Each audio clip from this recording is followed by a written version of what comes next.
안녕하세요. 저는 할아버지 댁 근처에 사는 30대 직장인입니다. 출근길에 매일 마주치던 한 할아버지와 길고양이의 이야기를 전하고 싶어 이렇게 글을 씁니다. 한 할아버지의 하루는 새벽 5시에 시작됩니다. 아내를 먼저 보내고 혼자 사시는 할아버지에게 아침은 언제나 고요했습니다. 하지만 3년 전부터 할아버지의 아침은 조금 달라졌습니다. 바로 길고양이 한 마리 때문이었습니다.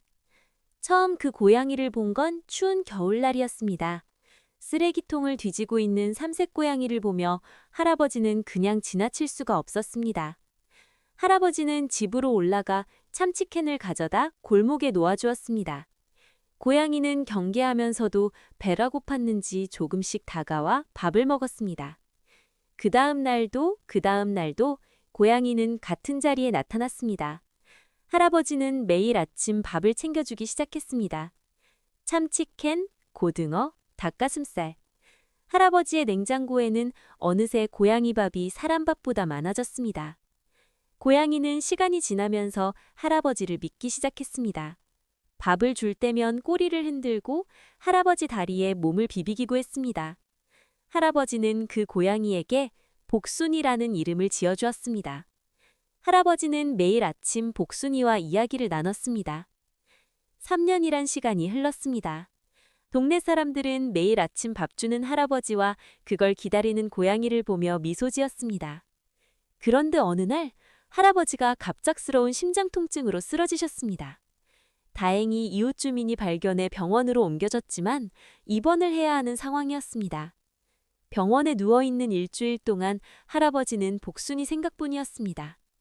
그리고 기다리던 퇴원하는 날이 되자 할아버지는 서둘러 골목으로 향했습니다.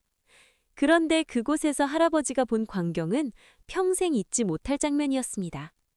복순이가 있었습니다. 하지만 혼자가 아니었습니다. 복순이 옆에는 작고 귀여운 새끼 고양이 3마리가 있었습니다. 할아버지가 다가가자 복순이는 가볍게 울음소리를 냈습니다. 마치 할아버지 오셨어요? 제 아기들이에요. 라고 말하는 것 같았습니다. 옆집 아주머니가 말했습니다. 할아버지 입원하신 다음 날부터 애기 고양이들이 나타났어요. 복순이가 데리고 온 거예요. 할아버지는 그 순간 깨달았습니다. 복순이는 할아버지의 은혜를 기억하고 있었던 겁니다. 그날부터 할아버지는 복순이와 새끼 고양이 3마리, 총 4마리의 밥을 챙기게 되었습니다.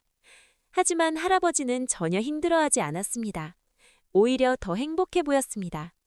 새끼 고양이들은 조금씩 할아버지에게 마음을 열었습니다. 처음엔 숨기만 하던 아이들이 이제는 할아버지 손에서 직접 밥을 먹기도 했습니다.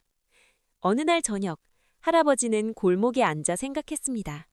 내가 이 녀석들을 구한 게 아니라 이 녀석들이 날 구한 거구나. 아내를 잃고 외롭던 할아버지에게 복순이는 살아갈 이유를 준 것입니다. 매일 아침 밥을 주러 나가야 한다는 것, 누군가 자신을 기다린다는 것, 그 작은 책임감이 할아버지를 일으켜 세웠고 병원에서도 복순이를 위해 빨리 나아야지 라는 생각이 할아버지를 지탱해 주었습니다. 계절이 바뀌고 새끼 고양이들은 무럭무럭 자랐습니다.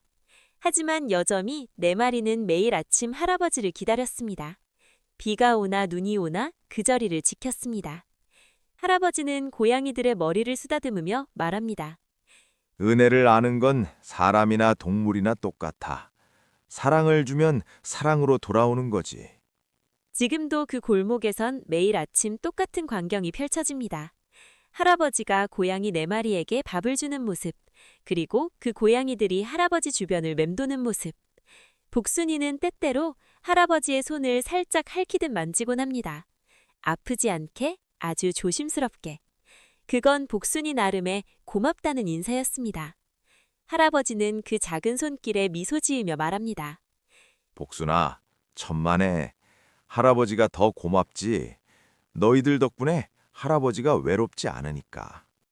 작은 골목의 작은 이야기지만 그 안에는 큰 의미가 담겨 있습니다. 생명을 향한 따뜻한 마음, 그리고 그것에 보답하는 작은 생명의 순수한 마음.